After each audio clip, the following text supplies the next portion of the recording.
Slavery is in the blood of America, and while that may be a shameful part of the country's past, that shame doesn't touch the people who were victims, the people who were enslaved.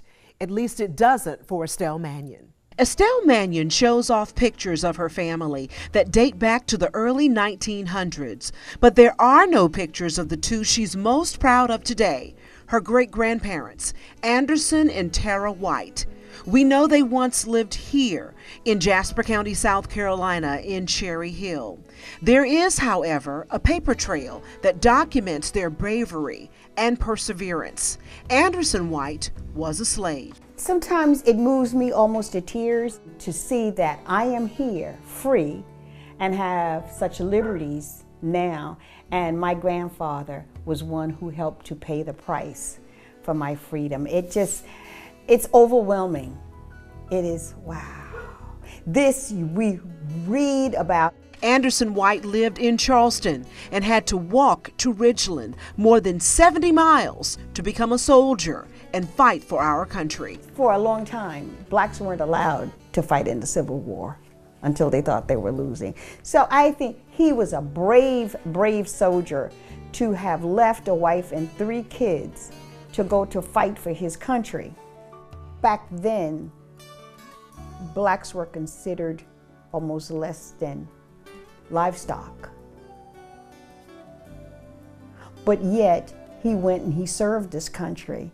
White was buried here in Boland Hall in Ridgeland. His widow, Tara, had to fight the government for 6 long years before she got his small pension. Now, these are the papers the family found not long ago, archived at the Department of Interior in Washington, D.C., that document her fight to prove she and Anderson were actually married, and therefore she deserved the money.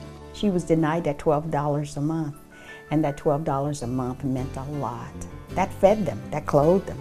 It could not have been easy. She was a woman who persevered and who just didn't give up. Hundreds of years later, Anderson and Tara's struggle remain a source of pride and motivation for this family and generations to come. I can't imagine how hard it must have been. But I thank God that his blood is in my veins because it makes us survivors, people who are the best of the best of the best of the best, to have survived slavery, survived the war, to survive the hard times. It just makes me feel so proud, you know, that he gave something back to this country. So it makes me feel like, okay, Estelle, you got to do more. Estelle Mannion runs a successful advertising agency in Savannah. Just put this beach here, put 10 feet of storm surge on the beach. The water's going way inland. Up next, will you go if a hurricane bears down on the coast? The misery of Hurricane Floyd's evacuation has some worry that the public may not run from the water even if they should.